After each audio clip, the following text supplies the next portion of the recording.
I'm Tishaura Jones, Treasurer of the City of St. Louis. In several elections in St. Louis, we have elected citywide leaders with less than 40% of the vote. The reason why we've elected citywide leaders with less than 40% of the vote is because we have partisan primaries where vote splitting runs rampant.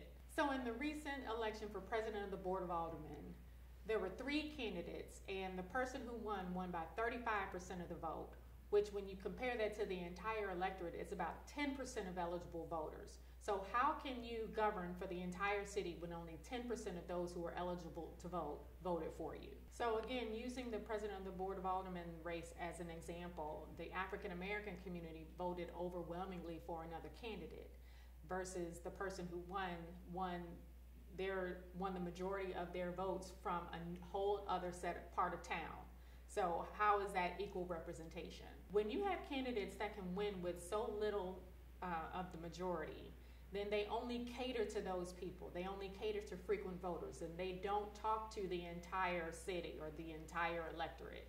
And that needs to stop. We need to see what the needs are of our entire community, not just a small portion. In 2017, when there were so many candidates on the ballot, a lot of people decided not to vote. Less than 30% of the people voted in that election, and people felt like because there were so many candidates, their vote didn't count. When you have so many candidates and you can only vote for one, that doesn't give you much of a choice if you like more than one candidate. I heard from a lot of people who liked multiple candidates in that race and felt like they weren't going to choose at all if they could only choose one candidate. And so what approval voting does is allows you to choose the number of candidates that you want, that you approve of, and then those top 2 candidates go to a runoff. That was another thing I heard in 2017, was that people assumed that we had a runoff and were very upset that the primary election was it. We should have a runoff because that way the person who wins has more than 50% of the vote.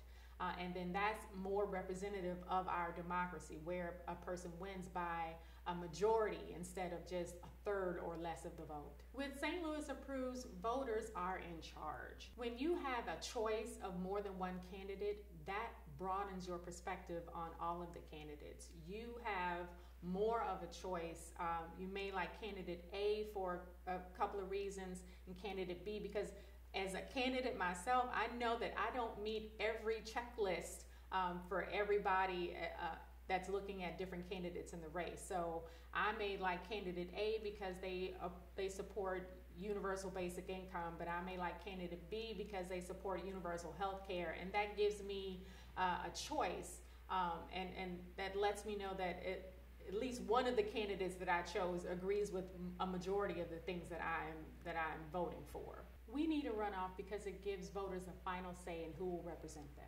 With so many spoiler candidates, with so many candidates running for open seats, people feel like they don't have a voice or they don't have a choice. They have to appeal to everyone and try to get everyone to approve them as they run for office. When you're accountable to more of the population versus just a small section or a small subset, it requires you to talk to everybody and get more input and more opinions on how you should vote if you are in the legislature or if you're in the executive branch, how you should govern, and that's what approval voting could do for us in St. Louis. As we saw with my election in 2017 or the president of the board race in 2019, the outcome might not have changed with approval voting, but what it would have changed is we would have had a runoff and the person who won would have been accountable to the entire electorate, not just a small portion or a small neighborhood or special interests. I support St. Louis Approves because it will empower voters,